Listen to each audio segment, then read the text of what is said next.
आज रविंद्रनाथ टैगोर जी को किसी परिचय की आवश्यकता नहीं है। एक ऐसे व्यक्ति जो कवि, संगीतकार, चित्रकार, लेखक और निबंधकार थे। उन्हें 1913 में गीतांजलि के लिए साहित्य का नोबेल पुरस्कार दिया गया था। वे एशिया के पहले इंसान थे जिनको नोबेल पुरस्कार मिला। रविंद्रनाथ टैगोर जी दुनिया के एकमात्र लेखक थे जिनकी दो रचनाओं को भारत और बांग्लादेश ने अपने राष्ट्रगान के रूप में चुना। आज हम इस वीडियो के माध्यम से रविंद्रनाथ टैगोर के जीवन से जुड़ी कुछ अनछुए पहलुओं को जानने वाले हैं। रविंद्रनाथ टैगोर का जन्म 7 मई 1861 को कोलकाता के एक धनी परिवार में हुआ था। उनके पिता का नाम देवेंद्रनाथ टैगोर था और माता का नाम शारदा देवी था। रविंद्रनाथ टैगोर जन्म से ही बहुत ज्ञानी थे। इनकी प्रारंभिक शिक्षा कोलकाता के बहुत ही प्रसिद्ध स्कूल सेंट जेवियर नामक स्कूल में हुई।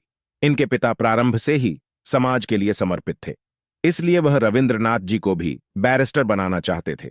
जबकि उनकी रुचि साहित्य में थी, रविंद्रनाथ जी के पिता ने 1878 में उनका लंदन के विश्वविद्यालय में दाखिला कराया, परंतु बैरिस्टर की पढ़ाई में रुचि न होने के कारण 1880 में वे बिना डिग्री लिए ही वापस आ गए।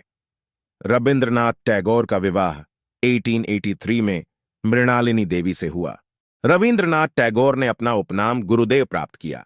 रविंद्रनाथ टैगोर कभी न रुकने वाले निरंतर कार्य करने पर विश्वास रखते थे।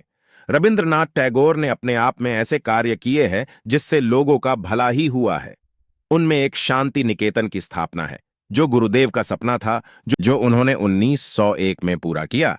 रविंद्रनाथ टैगोर के अथक प्रयास के बाद शांति निकेतन को विश्वविद्यालय का दर्जा प्राप्त हुआ, जिसमें साहित्य कला के अनेक विद्यार्थी अध्ययनरत हुए।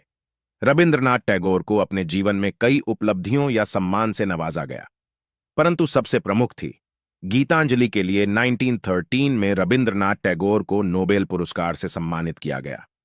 रविंद्रनाथ टैगोर ने भारत को और बांग्लादेश को उनकी सबसे बड़ी अमानत के रूप में राष्ट्रगान दिया है, जो कि अमरता की निशानी है। हर महत्वपूर्ण अवसर पर राष्ट्रगान गाया जाता है, जिसमें भारत का जन गण मन है और बांग्लादेश का आमार सोनार बांग्ला है। यह ही नहीं, रविंद्रनाथ टैगोर अपने जीवन में 3 बार अल्बर्ट आइंस्टीन जैसे महान वैज्ञानिक से मिले, जो रविंद्रनाथ टैगोर जी को रब्बी टैगोर कहकर पुकारते थे।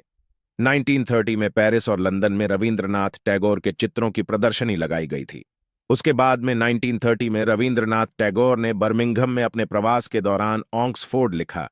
रविंद्रनाथ टैगोर जी के अपने जीवन काल में लगभग 20-30 गीतों की रचना की है। जलियांवाला हत्याकांड के विरोध में रविंद्रनाथ टैगोर की ने नाइटहुड की उपाधि का त्याग कर दिया था।